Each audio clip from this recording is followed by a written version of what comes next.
Celebrated today at America's premier automotive historic event. Shelby, whose cars meant big power, loud noise, and a kind of ruggedness that reminded you of the man himself. Today we'll meet that man and we'll see the hundreds of reasons why this event is so well known. The real stars of the Monterey historic automobile races. The cars of years gone by. Hello everybody, I'm Sam Posey. Welcome to the Monterey Historics.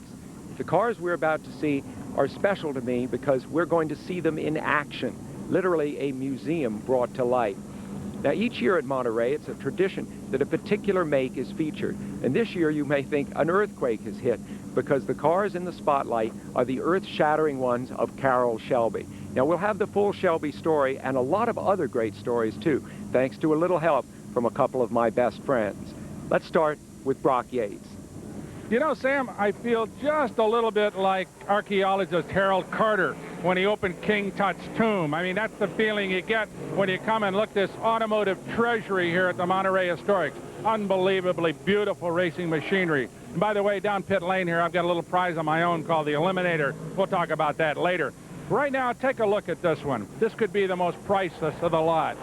This is Carroll Shelby's 1949 MGTC that he drove his first ever road race in May 1952 at Caddo Mills, Texas. Shelby jumped into this car, never been on a road racing track before, and won first time out, beginning what was to become an international legend, and more specifically, a British connection. And for more on that, let's go to my pal, Alan Duquesne. When Carroll Shelby first came to England in 1954, no one had ever heard of him. But he soon changed all that with his driving, and of course the pinstriped overalls, the Stetson hat, and that accent. As a schoolboy, the first car I ever raced was an AC fitted with a Ford Zephyr six-cylinder engine. But when I went to Thames Ditton and saw my first Cobra with a 289 cubic inch engine in it, that's when I wanted to have, just for the sheer force of it. This may be Shelby's weekend here at the Monterey Historics, but it's also my weekend and everybody else's. And I tell you, I cannot wait to go and see these cars doing battle.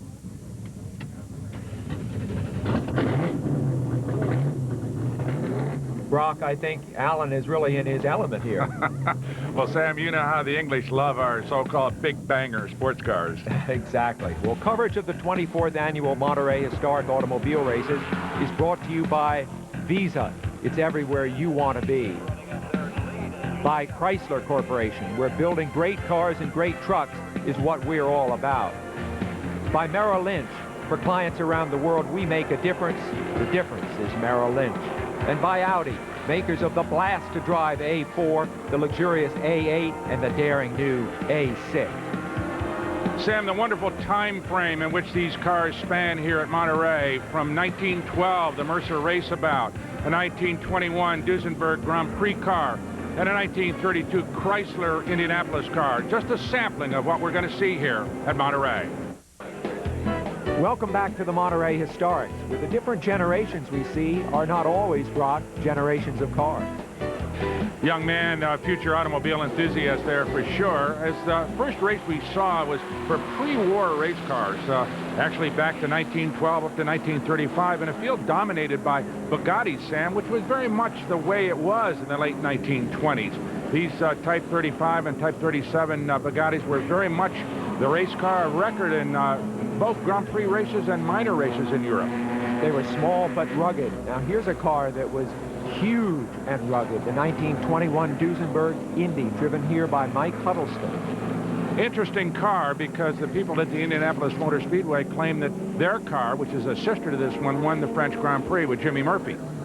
But as in the case with so many of these cars, the history gets a little blurred as time passes.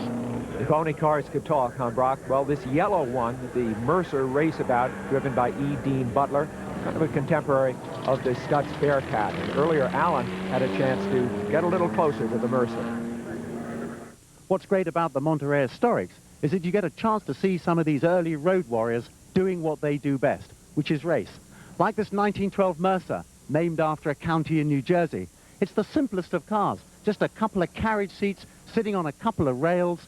Instead of having a horse out the front, I've got an engine. Oh, and for a 100-mile-an-hour car, there aren't any front-wheel brakes. Well, of course, that's where Bugatti came in. Eh, Sam? No brakes? Alan, Sacre bleu! Ettore Bugatti would never have let one of his drivers go on the track without excellent brakes, actuated by this cable mechanism. Now, long before he was an engineer, Bugatti was an artist, and I think that explains the enduring beauty of so many of his creations. Brock Yates is with a car built by a company that went about it yet another way. Sam, this Duesenberg may or may not be the car that Jimmy Murphy drove to the 1921 French Grand Prix victory. That part is debatable.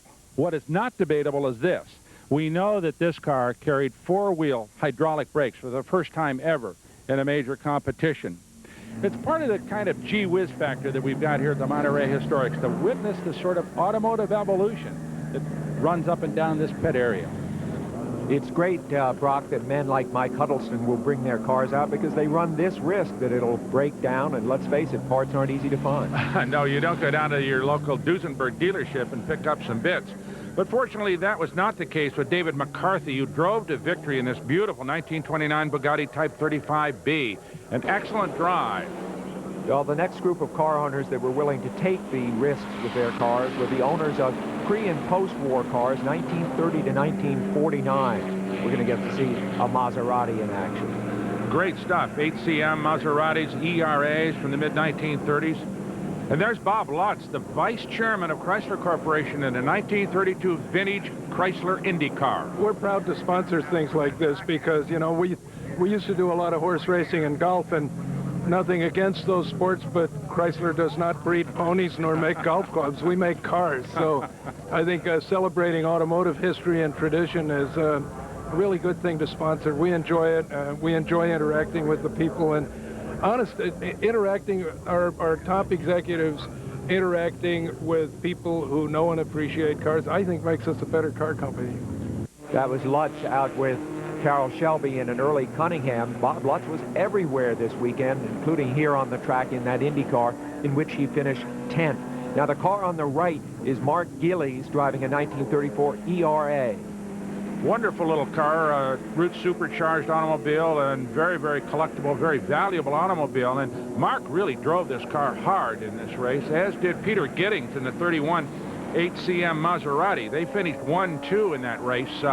And as you said, Sam, some of these guys really drive these cars very, very seriously. Others just kind of cruise them around and are very careful of their possessions. It's like being in the Olympics. It's being there that counts. Nonetheless, there are winners, and Mark Gillies won with his ERA, beating Peter Giddings with that Maserati. Giddings is a man who owns a number of these pre-war cars and races them all over the world, not just here at Monterey. After the race, Alan spoke to the peripatetic Mr. Giddings.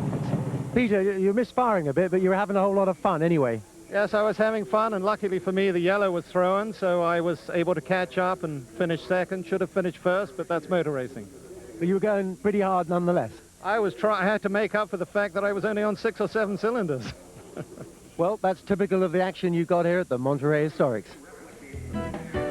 And coming up next, we'll spend some time with the man of the hour here at the Monterey Historic Automobile Races, Carroll Shelby. Everywhere the man in the floppy white hat went, he drew a crowd. Why? Well, since the early 50s, he has been one of the driving forces in American, indeed the world's, motorsports efforts. When I first started driving in Sport Car Club of America, it was very, very amateurish, and they hated to see people like Phil Hill and myself that couldn't afford to drive for nothing. I said, let's form us a club, RFM. So we got about 10 bowler hats. We formed the club. RFM was run for money. That's what started the Sport Car Club of America on the way to deciding that they couldn't be all amateur.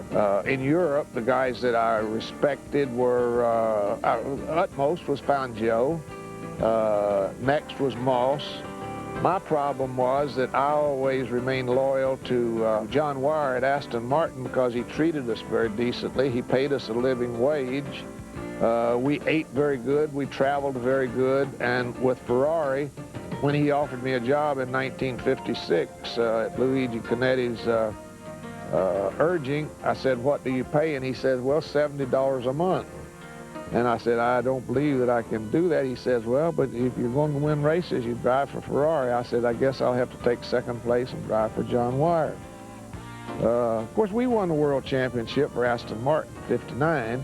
I retired in 1960 at this racetrack. That's the reason this racetrack is probably my favorite of all of them, because I won the national championship taking 5 nitroglycerin pills here.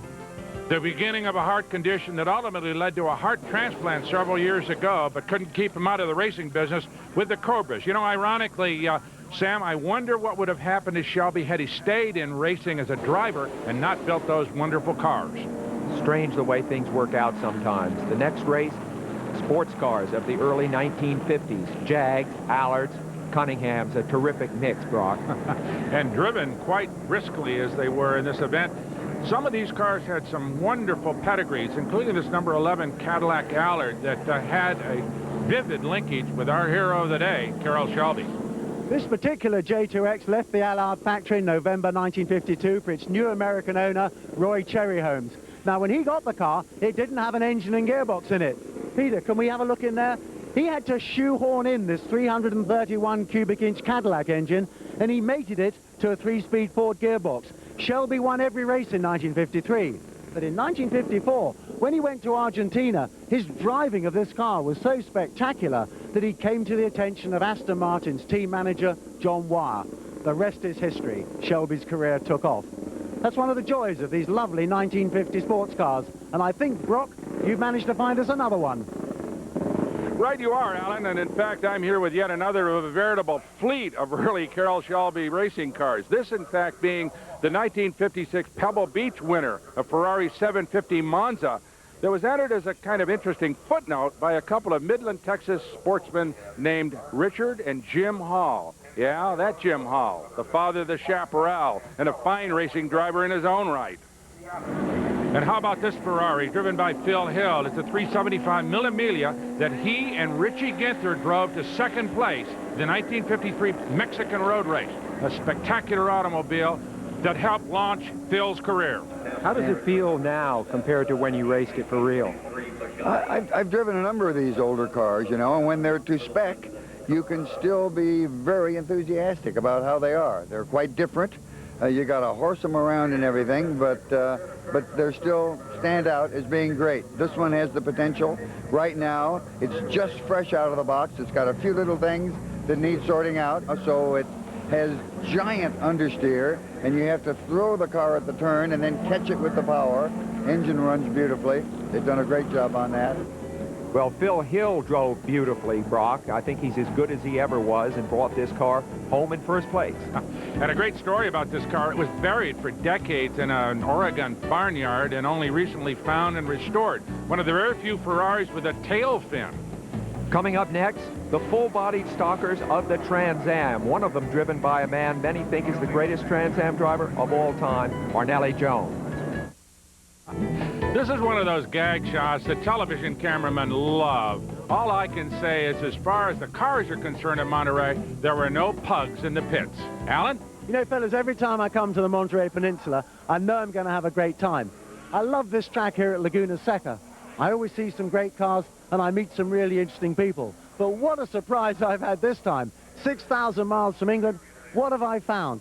3 Morgan three-wheeler racers, and 2 of them have Brooklands racetrack badges on them. I've come all this way for a little piece of home. And boy, are those three-wheelers fun to drive, but nowhere nearly as much fun as the Trans Am cars. I was happy to be part of the original series here, and to see it revived was just absolutely fantastic. And right away, Brock, the kind of action that was typical of the early years of the Trans Am erupted in this race. That red, white, and blue Javelin, driven by Ken Epsman, led down into turn 1, but was passed immediately by Jim Haig in the orange Mustang.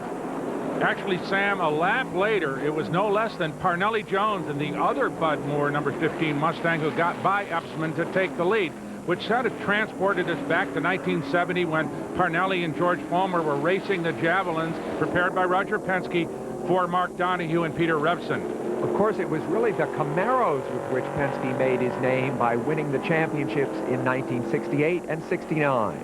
This just may be the most significant Trans Am car in history. In 1968, Mark Donohue drove this car to 9 victories, a record unequaled until Tommy Kendall arrived on the scene in 1997.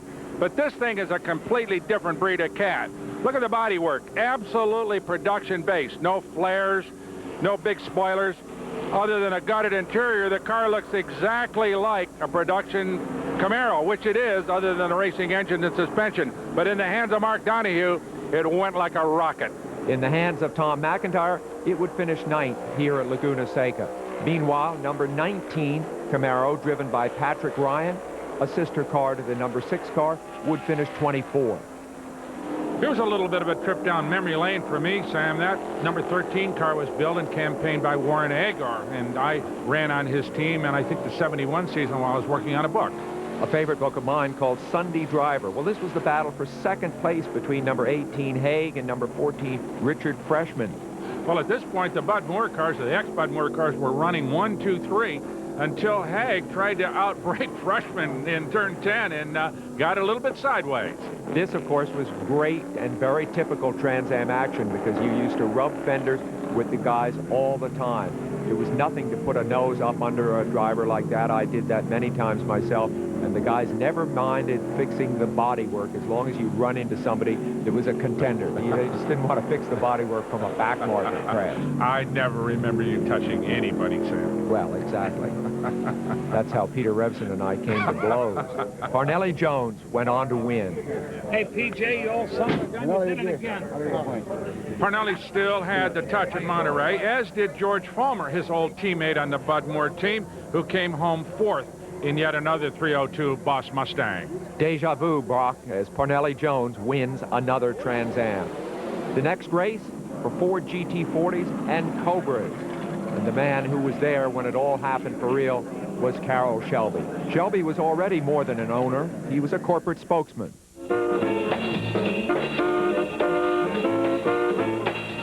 It was designed and built by Ford engineers as kind of a laboratory on wheels to test new ideas and prove Ford's capabilities in open competition. We've been given the job of testing this new car and racing internationally. That's when Henry Ford says, boys, we're going to win Le Mans next year. He had been there with his wife and Edsel, and they'd both given him the goose because the Fords all blew up. I knew that Lola had built this midship engine car. We went over there and made a deal to buy it, and that's when the GT40 came about. And we built the GT40, ran it for a couple years, won Sebring, won a few races, but really knew that we had to do a lot more to it. So we went back in and said, Mr. Ford, you didn't tell us how much money we had to spend or what our fiscal restraints are. He says, I'll tell you what they are after you win the race.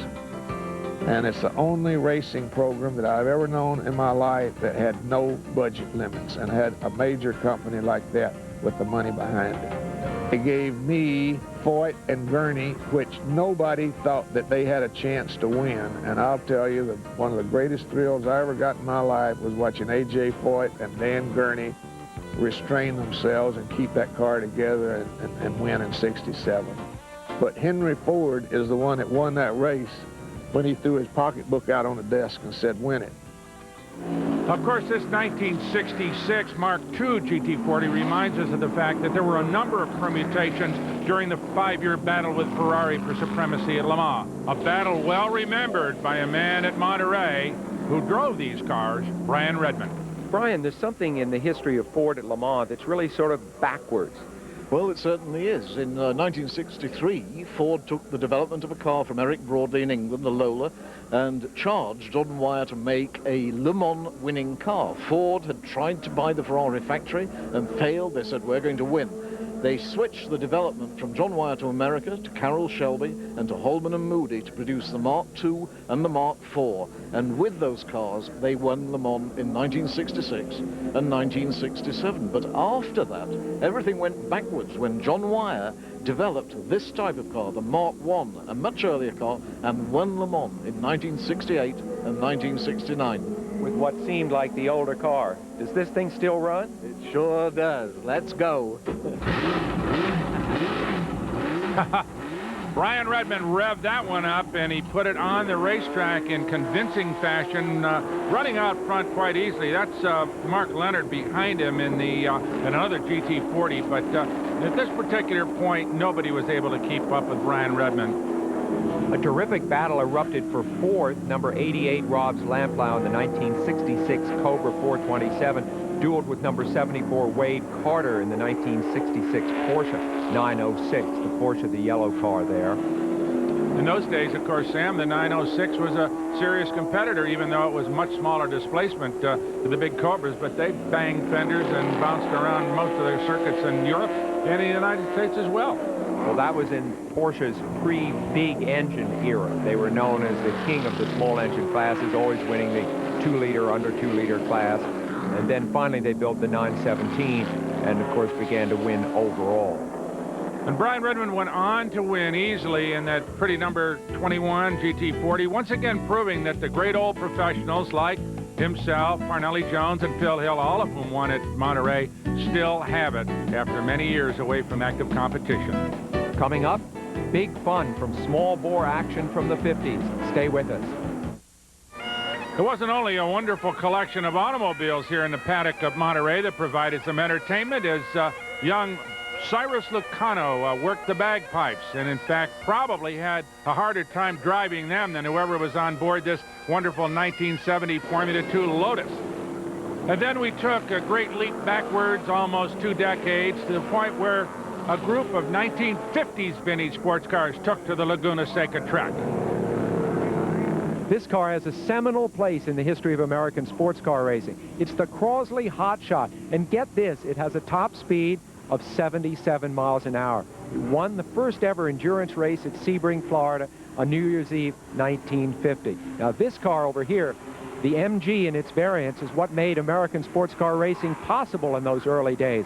It was readily available, cheap, reliable, built in England, which gave it a kind of cachet, and best of all, it was more darn fun to drive than you can imagine. Well, these are the cars that turned me and all the guys of my generation on to sports cars. That's Robert Baker in that beautiful Porsche 550, number 20, leading the race. Right behind him is Don Martin in the number 11 MGTD that Josie and John Von Neumann ran so well in the early 1950s. And that, of course, is the Crosley Hotshot that Sam mentioned earlier. Robert Baker won, holding off Don Martin, and Mary Lou Robson finished a stealthy 22nd in that magnificent red Crosley. Every era has a class for aspiring young drivers, and in the early 1960s, it was Formula Junior. The cars looked remarkably like the Formula One cars of that period. You talk about a ride down memory lane. This is a Tarashi Formula Junior. I owned and raced one of these things way back in the dark ages, and this is a beautiful example. It belongs to J.C. Kilborn. That is an interesting vehicle for a number of reasons. One, it's a beautiful little front-engine race car, but moreover, the Formula Junior, which was developed by Count Johnny Laurani in Italy in the late 1950s, involved a production-based engine, in this case a 1100cc Fiat.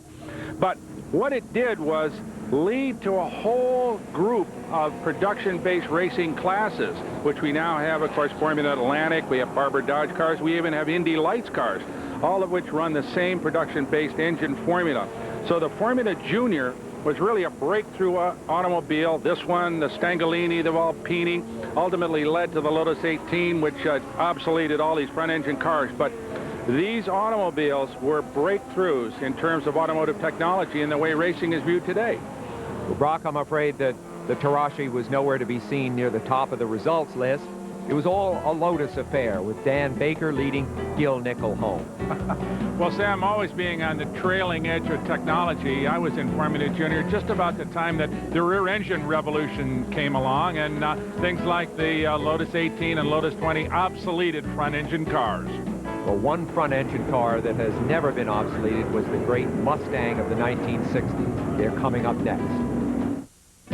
Well, if there's a subliminal theme here at the Monterey Historics, it could very well be that which hangs over the pit of Peter Henderson, who finished 22nd in the Formula Junior race in his Huffaker.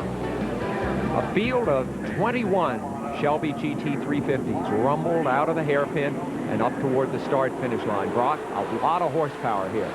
Sure is, and a lot of notoriety for Carroll Shelby. If the Cobra name made him famous, it was the GT 350s that probably made him rich. These were the volume production versions of the Mustang that, in fact, even made it into the Hertz rental car fleets. Remember that? Sure do. Jack Schroll took the lead from Ken Epsman going into turn 3. Carroll Shelby certainly had a few attacks of brilliance during his career, and one of them was getting the Ford Motor Company to allow him to build his own version of their Mustang GT350. These cars had modified engines, gearboxes, and attention to the suspension, steering and brakes, and made a car that the proud owners could either go and have a great time with on the street, or even better still, go and race. Oh, and if anyone's in any doubt about how successful they were, the Sports Car Club of America's B Production Championship was won in 1965, 66 and 67 by these cars. Now that's a record that anyone can be proud of. The GT350s, which came in both notchback and fastback, were really the first American automobiles that were available to the general public as sort of quasi-racing cars. You could almost take them and put them on the racetrack with no modifications. That's Roger Werner, who's the head of Speed Vision, up front, running in 9th place ahead of number 174, run by a man by the name of Sterling Moss. Remember him? Actually, the great man was having a bit of a problem with his GT350, sitting back in 10th place. But still, the GT350s were a great commercial success for Carroll Shelby. This GT350 is a racing version of Ford's Mustang 2+2. Now, Coco called me one day and said, they won't make this sport car. What do I have to do? I said, to put bigger brakes on it, take the back seats out, put a little negative camber in the front end, stiffen the suspension up. We built them. We sold 500 of them. I didn't want to do it. I thought, good car for a secretary. We used to deal with those people from Detroit trying to decide what we were going to call this Mustang that we were building, this race car.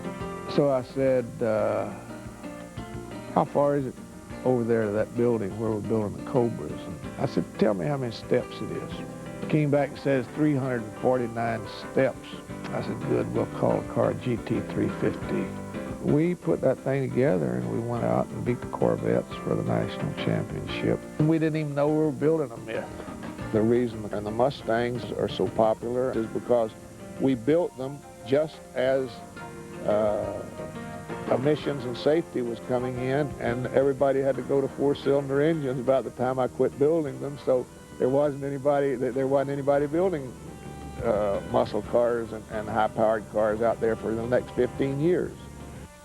The last laps of the race were run under yellow, thanks to a little trouble by Christy Edelbrock right there at the top of turn 6. But Mustangs were everywhere this weekend, on the track and off as well. The race was won by Ken Epsman, and Jack Schroll finished second. Back in an uncharacteristic 10th place was the great Sterling Moss. It's a lovely circuit, really a lovely circuit, and the car goes well, and, you know, I was enjoying it, yeah. And so long as you keep passing the medical, then you see no reason to ever stop doing this, do you? Oh, no, why? No, I mean, I do the medical with the stress test and everything every year, and no, I hope to go on for another 10 or 15 years, yeah. And you're in good nick. Yes, I hope so. Yeah.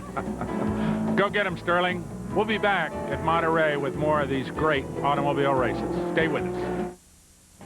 Welcome back to the Monterey Historic Automobile Races. This is Sam Posey along with Brock Yates and Alan DeCadenet. This is the 24th running of this event. And I think it's endured because it has so much to offer. Great food, great sense of history. It's a great place to get a good sunburn, Brock. It sure is, Sam. And you know, vintage car racing is one of the fastest growing forms of motorsports in the United States. Everybody seems to enjoy seeing these great cars, including our pal Alan. One of the better ways to keep out of the sun or just avoid the clatter and din of motor racing here at the Monterey Historics is to visit the Shelby American Collection display tent. When Carroll Shelby's career as a race car driver came to a halt, he didn't just hang about wondering what to do with himself. Oh no, he chucked himself right into the very deep end of the entrepreneurial swimming pool, producing not just a range of complete cars for people, but also conversions. This King Cobra, with its big V8 engine stuffed in the back of it, is one of the more obvious examples. He also had a range of bolt-on goodies, steering wheels, road wheels, gearbox and suspension conversions that you and I could just go and buy and bolt onto our cars. But one of the most extraordinary things I've learned here this weekend is that this very pretty little Toyota 2000 GT car, which I've admired for years, was actually built for Toyota by Yamaha. And who do you think did all the development to convert it into a race car? It ran in the 1968 Sports Car Club of America series, and Carroll Shelby did all the work. This isn't the only display tent here with interesting things in it, and I think, Brock, you've managed to find us another one. Well, Alan, Carroll Shelby's most recent corporate connection is with Chrysler Corporation, when in the late 1980s he was hired to inject some real vitality into some of the K-car platforms, like this Dodge Shelby Dakota pickup, and of course the Dodge Charger, the GLH car, which was really a sensational little automobile for its time. And now, most recently, of course, Carroll's been involved in helping to develop the famous Viper. And that is just one of a bunch of great cars here in this Chrysler Pavilion. Old cars, new cars, stock cars, and of course Vipers, and the newest of the Chrysler presentations, the Prowler. All a great attraction for people here at the Monterey Historics.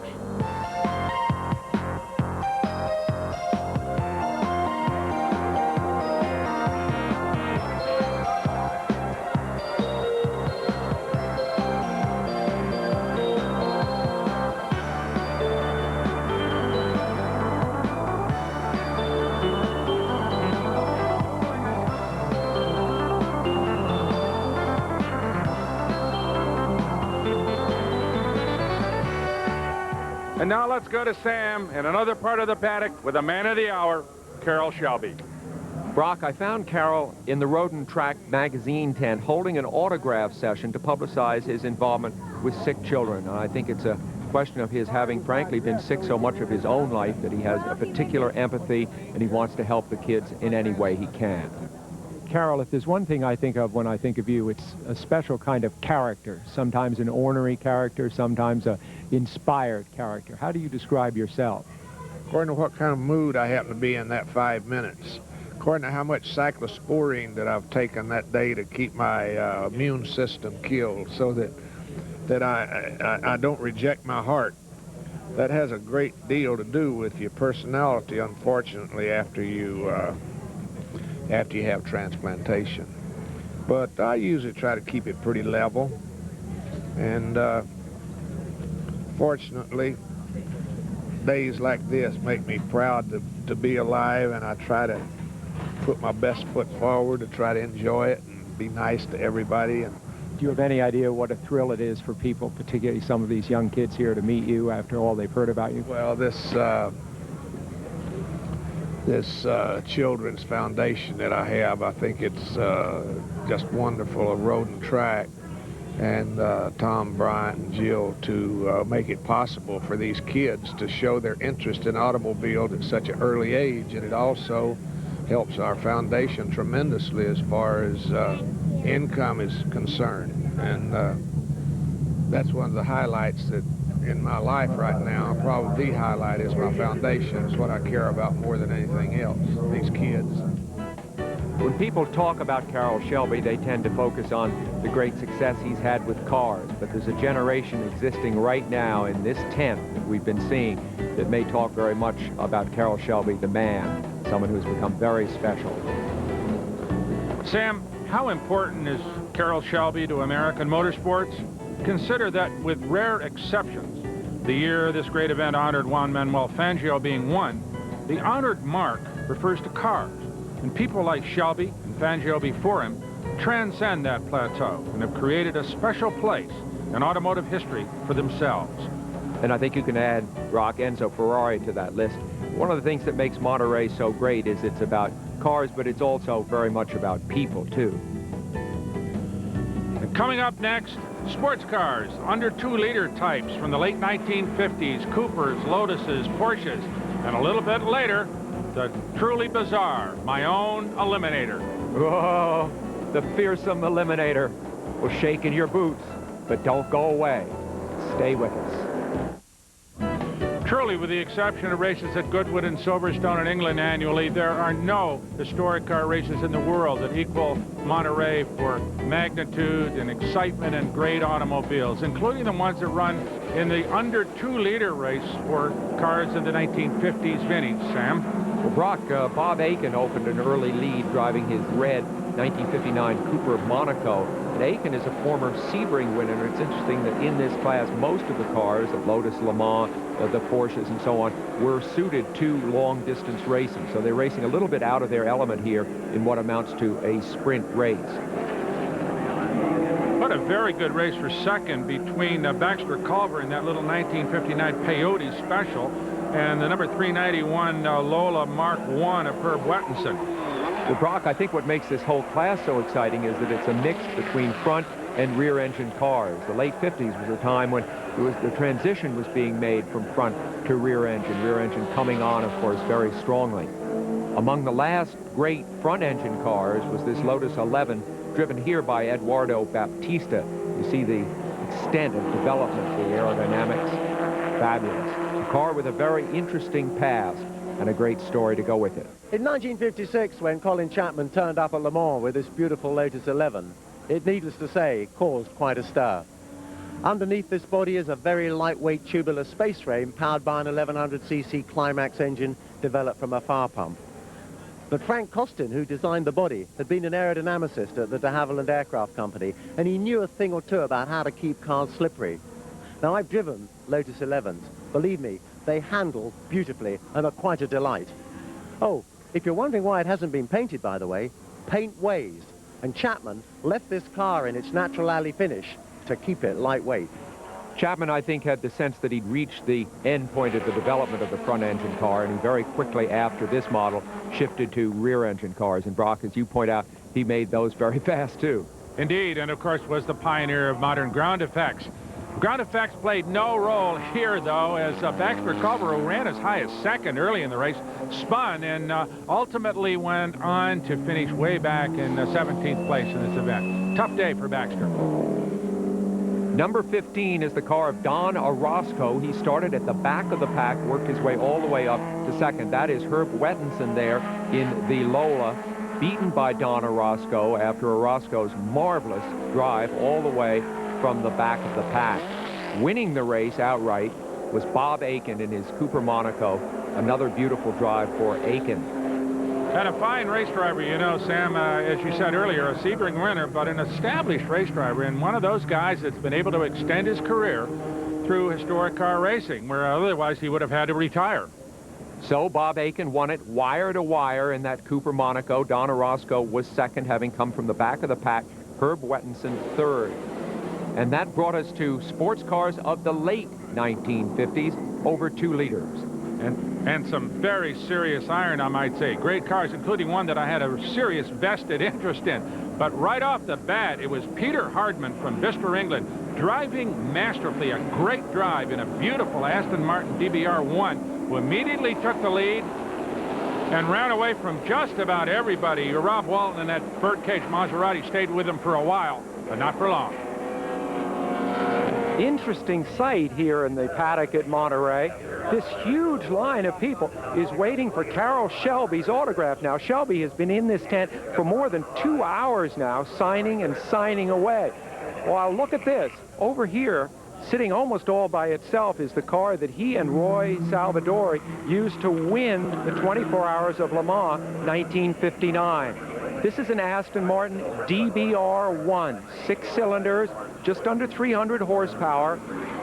Fabulous handling car. The weakness was the gearbox. The gearbox did not keep Shelby and Salvadori from winning Le Mans in '59, nor did it keep this from being one of the most beautiful cars ever built. And truly, the way Peter Hardman drove this car in the race was a sight to see, and I'm sure it made Carroll proud to watch the way this automobile ran. As I said, only Walton was able to even try to hang with him with the birdcage, but as far as the rest of the field, it was a struggle. And nobody had a bigger struggle than Bert Skidmore driving your car, Brock, the Eliminator. He started very near the back of the pack and was forced to pick the other cars off one by one. Here he runs right behind Bill Janowski in a Monsterati, makes that pass. The crowd loved his drive.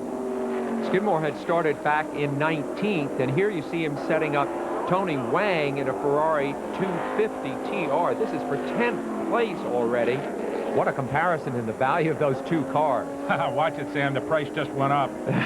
Well, at the finish line, he passed Archie Olo in that Jaguar D-Type for 8th. This drive would go on to win Bert Skidmore the Drive of the Race award for the entire weekend. It was a real popular favorite. Sam, important editorial note here. This is not a Ferrari. This is not an Alfa Romeo or a Bugatti. This is the Eliminator. And thank God it's my car.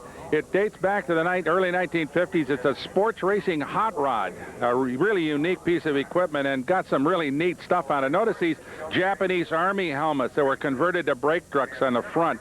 The paint is absolutely original. Beautiful stuff.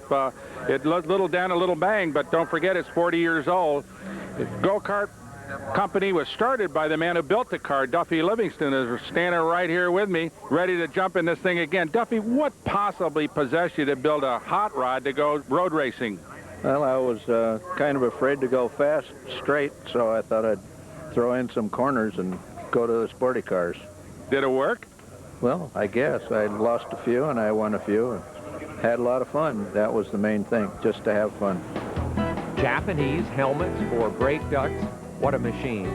So the race was won by Peter Hardman in that beautiful Aston Martin DBR1. Rob Walton held on for second in the Maserati. And back in fifth, Murray Smith in the Chaparral. Coming up next, GT racing. Cars from 1955 to 1962. Beautiful, very fast.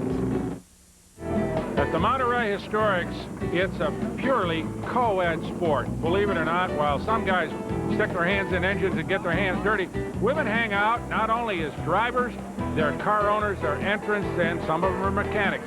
We got a whole bunch of different kind of people here having a great time. Here in the paddock area at Monterey, you'll see a whole bunch of cars getting ready to go, Sam, and probably the most popular race of the day, really. Well, it involves so many cars that people have had a chance to own at some point or another. Corvettes, Alfa Romeos, Mercedes-Benz, a Ferrari or two might be a little out of the price range, but they're all here. What I really love about Race 2B, Brock, is that it's kind of like an everyman's formula. Takes me back to my own early days in motor racing when I'd grab hold of just about any street car I could get my hands on and go and race it, including my old granny's AC, but of course we never told her about that. These drivers come down here, they work on their own cars, and then they jump in and drive them. We've got Corvettes, we've got ACs, we've got Morgans. There's a Volvo here with an extraordinary racing history. All kinds of cars that basically people just come along and have fun with. They're sleeping in tents. There are no great big rigs here with paid-for mechanics. Everybody here is doing their own job, living out of suitcases, having fun. And really, that's the grassroots of motor racing. Well, as usual, Alan, there is no substitute for cubic inches in this particular race. We've got a couple of Corvettes leading. Ron Cressy was in front in his 59, leading Noel Park in a 58 version, but very familiar race cars in those days, Sam. I can remember them very well. I'm sure you saw a lot of them run a Lime Rock in your youth.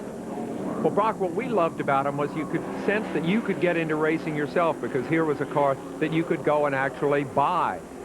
Well, even at Monterey, things go wrong. This is Darrell Burkirk driving his 1959 MG twin cam. Took a bit of a ride going out toward turn 4. He was okay.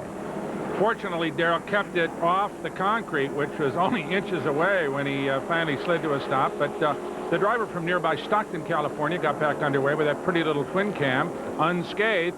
But you talk about an eclectic group of automobiles. This leading this pack is Bob Patterson, his 57 Corvette, followed by the Sunbeam Tiger of Steve Alakea, and the 711, that's Heidi Don Gildred in an Elva Courier. And then right behind her is John Shirley in a 64 Morgan, and behind him, Brian Hill in a 56 Corvette, and you name it after that. But that is the kind of wonderful collection of machinery from this vintage that that particular race brought to Monterey. Well, you consider the affordability of these cars, I think, is a major factor. If you take the Ferrari out of it, most of these cars were available in their day for between $3,000 and $5,000. Not bad. Entry-level racing, the Elva there, by the way, raced early in the game by Peter Revson and Mark Donahue. Not that particular one, but that kind of car. Typical of this class. Everyman racing. And hard racing as well, as exemplified by Steve Alcala, who went off at turn number 9 in a Sunbeam Tiger while he was fighting it out for 5th spot. Unfortunate for him, but again, he kept it off the concrete and will take the car home in good shape. This was John Neese in his 1956 Corvette that won a class at Sebring in 56. He ran very conservatively here and finished 29th. Well, as you can see, the car was carrying its American racing colors that were so popular in the mid-1950s when Corvette just began to be competed by such great drivers as Dr. Dick Thompson and Don Yanko and others who really brought Corvette to the fore as a competitive race car. Neese running very, very well in that very, very nicely prepared Corvette. Just what a pretty car. But like a lot of guys here at Monterey, he drove the car slowly and carefully. It's valuable, it's collectible, and he didn't want to take it home bent. See that deep red car there? That's Jack Bockstrom in the 1962 Aston Martin DB4. He would drive on to 10th place. This was the original James Bond car. Well, of course, it was dark green, wasn't it then? And why isn't it 007 here instead of 2? What's wrong with this thing? Well, Jack's a Canadian from up around Picton, Ontario, and a real Aston Martin loyalist. Has a bunch of really very nice cars in his collection. So a pair of big bore Corvettes emerged in first and second, driven by Cressy and Park, respectively. A Sunbeam Tiger took third, and Heidi Dunn Gildred took fifth in her Elva Courier 1963 car. And a very affordable example. Want some fun in Monterey? Go find yourself an Elva Courier. Coming up next, Monterey's very own Snake Pit. What? No, it's the race for Cobras, Cobras, and more Cobras. At the Monterey Historics, all thoughts are focused on things automotive. Why, even birthday cakes wind up looking like racetracks. Well, there were all kinds of ways to celebrate at Monterey, including lying underneath the 1964 Morgan Plus 4, like Greg Solo did here. Looks like maybe he was working on some clutch problems with that car, Sam. Hope he got it done in time. Next up, early to mid-1960s sports cars. And Brock, down the entry list, a lot of cars are described as AC Cobras. What does the AC stand for? Well, as you know, Shelby first adopted the Cobra from the AC sports car bill in England. AC, as far as I know, means auto carrier, I believe, dates back to 1908, but nobody ever uses the term. I'll tell you what AC means as far as spark plugs are concerned. That means Albert Champion, but that doesn't have anything to do with what we're talking about. Good battle broke out for third between Dan Pendergraft in his blue Cobra and Donald Lee in the red one there, right behind. Brock, these cars, and I know you've driven the Cobras from time to time, have got to be more fun, more bang for the buck than probably any car on the road. Absolutely, as attested to by the fact that literally dozens of people build replicas now. I think that Carroll Shelby is starting to tighten his grip on the name Cobra. He's gotten it back from Ford, which is going to make it kind of interesting for the replica builders. But of course, they are the builders of the most popular replica in the world. The battle for the lead, Phil Gallant driving a 1964 blue Cobra ahead of Rob Walton in that Cobra Daytona 1965 car, Brock. And what a special automobile that is. Beautiful pass. But those cars, of course, were Peter Brock designed coupes, specially built for GT racing in Europe, and brought Shelby great honors and championships on the European circuit. The Daytona Coupe, one of the most interesting stories in Shelby history. My name's Carroll Shelby, and performance is my business. I got that idea from the Allard. And I'd always wanted to do that. I didn't realize how much work it was to take one of those little flimsy chassis, though, and stick 300 horsepower in it. I mean, the AC chassis that we originally wound up racing and using, it was kind of the same design. There wasn't one nut and bolt that we kept that won the world championship that came from AC. Now, I'm not knocking AC. It just took so much development work to take that chassis and make it work to really be successful in world championship racing. I called Ford first. I got a couple of engines. In 2 weeks, we had a 289. I said, the 289 is not enough. We got to have a high-performance version of the same engine. In a 20-year-old chassis that Trajero designed was so limber that all you had to do was just put wheel-wide rubber on it and all 4 wheels would stay on the ground. We had him locked at Monza. We had 6 Daytona coupes, which were clearly much faster than the GTOs on a fast course. And, oh man, Ferrari, you got to admire him. He went to the FIA and the Italian Automobile Club and got them to cancel the last race of the season, and we were just a couple of points behind him. Would have murdered him, but got him next year. I never ever dreamed that the Cobras would ever amount to anything other than I hope to be able to build 100 cars so I can go blow the Corvettes off. So as the coupe, the Daytona coupe, I should say, continued to lead at Monterey, the young man who designed those cars way back when has grown into one of the most respected automotive designers in the world. Peter Brock, the young designer with Shelby American way back in those days, came to Monterey and talked with Alan Duquesne. It must be quite emotional, though, Peter, to come back and see your creation still alive after 30-something years. It's amazing because I saw these cars absolutely, totally thrashed. At one time, when they were with Alan Mann, just after he'd won the World Championship in English team in '65, Shelby had completely forgotten about the cars. He was being forced by the government to either throw the cars in the North Sea or crush them. That's how little they meant. They were absolutely thrashed, totally almost unrecoverable. And now people who really love this stuff have brought it back and made it what we loved when we first saw it.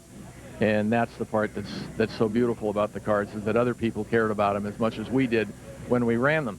But at that time, they were just tools. And when the championship was over, they were just old thrash race cars. They pushed them in the back of the shop, and they literally were going to put them on a barge, take them out in the North Sea, and dump them. Well, luckily they didn't, and they're bringing a great deal of joy to everybody today. Absolutely, yeah. They're wonderful to see them, and great sound, and they're super fast, so they're great. Sam, I can remember being in Shelby shops way back when one of those coupes was sitting there. Craig Breedlove had run it at Bonneville, and it had been kind of eaten up on the bottom by salt, and Shelby told me you can buy the car for $4,000. Of course, I didn't have $4,000, so I didn't buy it. Just as well, Brock, it left you the money to buy the Eliminator years later. Yeah, it saved my pennies, Sam. Phil Gallant retook the lead with his Blue Cobra ahead of Rob Walton in the Daytona. And look at this race for third. In the blue car, Tom Benjamin in a Cobra, and in the red car, Dan Pendergraft, making a terrific race out of it in his 1965 Cobra. One of the things we failed to mention, Sam, was that the big white broad stripes on those cars were part of a graphics package that Peter Brock also created. So in addition to being a fine designer of chassis and bodies, he was a great graphics designer as well.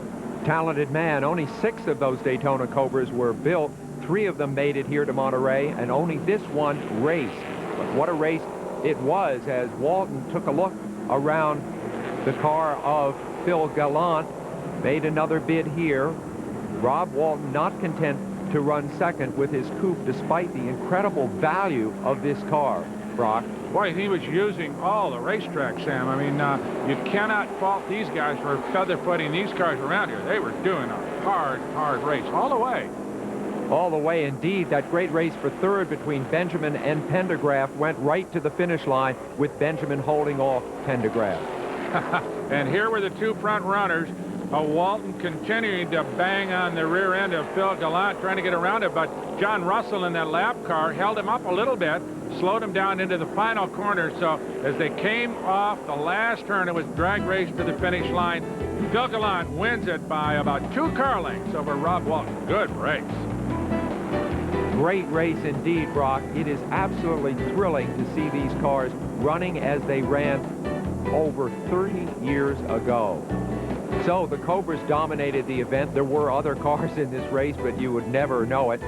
Coming up, Formula One, some of the most expensive cars here in Monterey. These guys take this stuff seriously. Welcome back to the Monterey Historic Automobile Races, the ultimate car gazer's destination, as we go to Sam Posey in the paddock area. Sam? One of the great joys of being in Monterey is wandering around the paddock like this, looking for cars that you've spotted on the entry list and would like to see up close. Ordinarily, I'm inundated by autograph seekers, but the crowd seems to have thinned out a bit momentarily. Here's the car I wanted to find. This is the 1978 Lotus, which won the World Championship and introduced the concept of ground effect to Formula One. It's the first car in which the underside of the car was more interesting than the top. Let's take a look. concept worked like this. The air was ducted under the car through these specially shaped tunnels, which accelerated the air, creating a negative pressure area under the car, which in turn sucked the car down toward the road. It was designed by Colin Chapman and driven that year by Mario Andretti, with whom Chapman had a special synergy. How exciting to see the car here in the pits, and now we'll soon see it out on the track. And Sam, it's a special thrill for me because during that season when Mario Andretti won the World Driving Championship, I covered some of those races for CBS, and of course watched him become the second American after Phil Hill to win the World Driving Championship. What a major, major success for him. And a great piece of American history. 23 Formula One cars were in this race. A Shadow, some Lotuses, a March, a couple of Brabhams. Rudy Junco, driving a 1981 Williams, led from Mark Montanos, driving a 1976 March. Fabulous competition, and traditionally, Brock, this is a race where they really press the hardest all weekend. Yeah, these guys have gotten pretty used to driving these cars over the last few years. Most of them obviously not at the World Championship level, the type of men that used to drive them, but they do amazingly well. And they always put on an impressive race. And, of course, the Formula One field that shows up here at Monterey annually is the best, certainly in the United States, and possibly the best in the world. You know, Sam, in some cases, cars like this running in historic races run faster than they did when they were actually competing 10, 20, 30 years ago. But it's really comparing apples and oranges. Tire technology, engine advances, and certainly racetrack surfaces have changed so much as to make comparisons irrelevant. What I find so interesting is we see the ex-Mario Andretti car go by in the hands of your man, Bert Skidmore, is that you're so used to seeing the cars identified with the great champion that drove them. It's hard to separate the man at the wheel today from the great driver that drove them to history. The number one car, Rudy Junco, driving the 1981 Williams FW07C, was in second until the number 7 car, Chris Bender, that's his 1981 March 811, passed him in turn 11. Good race there. Then Bender, once he got clear of Junco, set sail for Mark Montanos, leading in the number 10 car. It makes you realize how great it would be to see a real Formula One race here at Monterey. The race for 12th, Bill Perrone driving a McLaren. Steve Earle, who originated this event and owns another McLaren, a 1976 M23. We're locked in combat. Earle's car right there in the center of the screen, orange and white, the early Marlboro colors. Steve Earle, probably the busiest man here at Monterey, still took time to talk to Alan. The Monterey Historics are all about people enjoying themselves and sharing the pleasure of the cars, isn't it? Well, it's really about the cars. You know, we're incidental. I mean, people can say we're the keepers of the cars and all that stuff, but in fact, it's the cars that are important. Our pleasure is to be able to drive them, and it's a privilege. It isn't a right. And, you know, nobody's paying us to do it, and the idea is to bring all the cars back safe. Steve Earle, with his accustomed modesty off the track, on the track, he is a tiger on this circuit that he has come to know so well over the years. As the race went on, Steve Earle continued his battle with Bill Perrone as they headed up the back straight toward the famous corkscrew, which is the highest point in the track. Going underneath Perrone, outbraking him, a beautiful move. I got to give it to Steve. He spends weeks, months organizing the best historic race in the world, and in the middle of it jumps into a Formula One car and gets around really well. Lead change up front. That's Chris Bender. He got around Mark Montanos both in marches, although Bender's car is a little bit newer than than the 76 model of Montanos. That may have made a difference. What do you think, Sam? New car versus old? Well, as you said, Brock, it really is a question of apples and oranges in this event. Some of the cars handle better than others. Some have better preparation, let's say, than others. Some are driven cautiously. Others are driven hard. So what you really see on the road is not consistent necessarily with the potential of the car as it originally was raced. This Lotus, car number 1, driven in the race by Murray Smith, a 1979 car, the car that Mario Andretti drove after his championship year, had trouble with the car, and in fact, that car today remains tough to drive. Well, Murray, I suppose after Mario won the championship for Lotus and with the Type 79, they thought Colin Chapman couldn't make any mistakes, but this car tended to disprove that. Well, unfortunately, every sort of two designs from Chapman were a bit peculiar. Mario and Ronnie Peterson just blitzed the World Championship in '78 with the ground effect cars, so they decided, let's do more ground effect. They built the car with no fins, sliding skirts all the way around front to rear, and no rear wing. This caused tremendous downforce, but great problems with the car. And so after Mario finished third in the Spanish Grand Prix in Madrid, which I attended, by the way, they put it away and ran last year's cars again. So it sat from then on in Count Rossi's garage in Paris until May last year when I got it out. And he'd had it all that time. We've never repainted it. We had the mechanics down, but everything else is absolutely as it was when it left Lotus in 1979. Usually beautiful cars are also fast cars. This was one of history's great exceptions, Brock. Indeed, and he just is running there with Pete Lovely in a Formula 2 car, a Lotus. And of course, Pete was one of the very few guys in this race who actually ran as a privateer in Formula 1 back in the late 1960s, I think. So Pete Lovely, still a fine driver. Well, Pete Lovely's Lotus that he drove in this race, the Lotus 69, was the car that we saw serenaded earlier by that young bagpiper. He would go on to finish 17th. Murray Smith would take 19th place. Meanwhile, Chris Bender in the March just drove away from everybody to take a relatively easy victory. Great run by Chris in that 811 March. And there's Steve Earle. He went on to finish 10th. Great weekend for Steve. Organized the best historic race in the world, and then jumps in a Formula 1 car and runs with the best of them. As for Chris Bender, he rolled out into the pits where our man Alan caught up with him.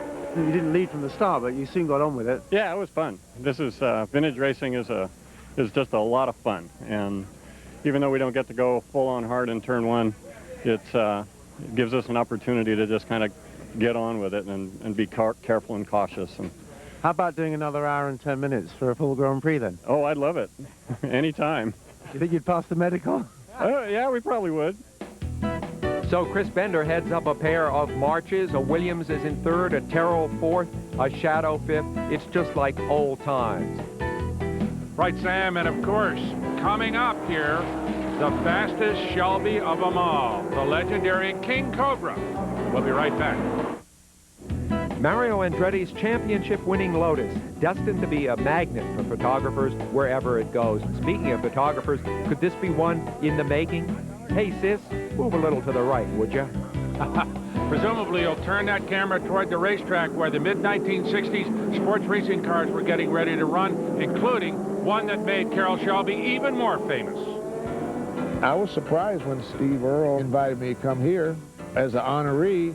Steve ran down 65 cars that I drove, and I found 4 that he missed. I never dreamed that in a short 8-year driving span that I was a professional driver, and when I finished in 1960, I'd driven 70 cars. I always wanted to build my own car. Back when I was in Dallas before I started driving professionally at all, Ed Wilkins and I were trying to build sport cars. We had a sport car we were building in 1950, the first year the Hemis came out. But we built us a tube frame, and I got run off from home because we were trying to build that car at the house. And I had to quit that to get back in the house. But I always wanted to build my own car, and John Wire taught me how to do that, how to manage. He was the manager at Aston Martin.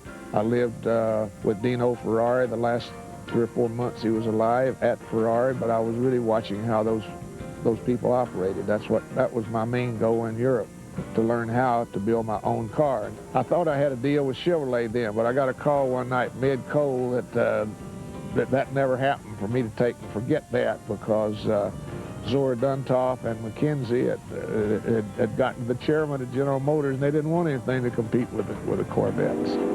So Shelby took another course. He bought a couple of Cooper Monacos, stuffed Ford engines into them, put fine race drivers like Bob Hobart, Al's dad, and David McDonald, and entered the United States Road Racing Championships, the first professional series of sports car racing in the United States, and went on to win. The King Cobra was Shelby's quickest race car. And again, it was quick in Monterey with Barry Brown at the wheel. Tom Burns was right behind, driving his Brabham BT8, and in third place, Joel Mata in a Lotus 23B. A great balance of cars with the leader, of course, an English chassis essentially with a big American engine, and then two all-English cars.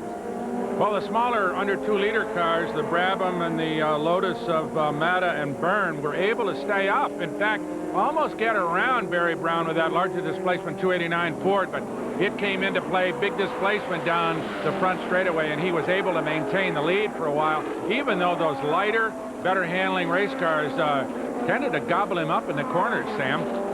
Being outbraked there by the Brabham.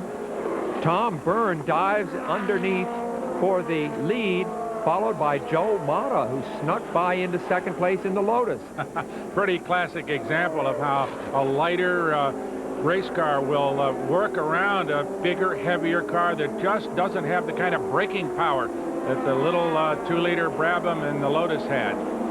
These cars in their day were lap record setters at almost every track they went. The King Cobras and the Brabhams. The Brabhams in particular dominated the middle distance tracks like this one. Shelby learned a lot from the King Cobras, went on to get into the Ford GT program. 2 were here, 1 raced, 1 was in the paddock. Let's have a look at the significance of this car. It's another one of Carroll Shelby's bright ideas. Initially, he bought 3 of these Cooper Monaco chassis over from John Cooper in England, and he got them to his workshop in the States. Now there, just give me a hand here, Byron. He fitted in one of these big Cobra Ford engines and mated it up to a McKee or a Colotti gearbox. Now, he built 5 or 6 of these cars, and in 1964, they went along to the Times Grand Prix at Riverside in California, where they acquitted themselves very well indeed. And the Americans suddenly realized what great fun big bang of sports car racing could be. This led to the Can-Am series. Now, I did that myself in 1978, and I can tell you, it was some of the best motor racing I ever did. So, inadvertently, Carroll Shelby and the King Cobra started the whole thing running in 1964. The King Cobra, a car that was a great car in its day. This was not its day. Mechanical problems intervened before the end of the race, and it coasted to a stop at the edge of the track. So Tom Burns went on to win it in his 1964 Brabham BT8 with under 2-liter cars taking the next 4 places. And Barry Brown and that big King Cobra of his wound up 22nd. Stick with us. We'll be right back.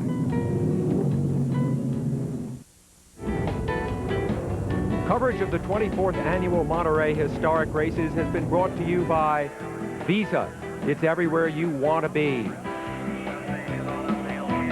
By Chrysler Corporation, where building great cars and great trucks is what we are all about.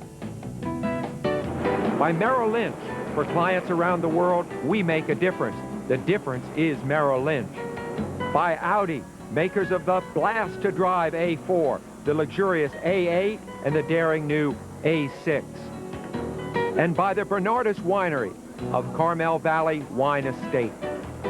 In general, the Monterey Historics feature the cars. They are the stars. But this year, a special man seemed to transcend them. Carroll Shelby was truly the star of this event.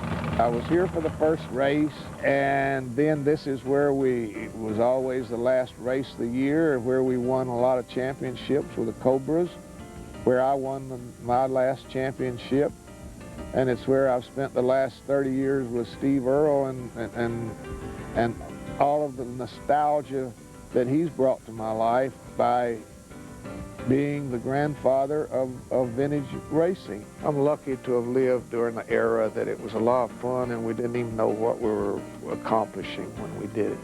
Lucky, wasn't it? And we were lucky too, Brock. Lucky to have been here at Monterey for the 24th Annual Historic Races. Amazing what this track produces year in and year out in the way of memories that you cherish as long as you live. The view of the cars, the camaraderie of friends, the beauty of the landscape that surrounds it, and the brightness of the sun. Absolutely true, and I think that in this particular case, we were doubly blessed to be here with Carroll Shelby, having watched him rise from a race driver to a wonderful car builder, and more than that, a personality beyond the ordinary, a marvelous human being, and a great presence in our sport. Monterey, a track where once a year, a museum of great cars comes to life. For Brock Yates and Alan DeCadenet, this is Sam Posey saying thanks for being with us. And we would like to extend our thanks to Steve Earle for another great weekend of racing. We'd also like to add our congratulations and thanks to Carroll Shelby for the excitement of the cars that he has built and the special quality of his life.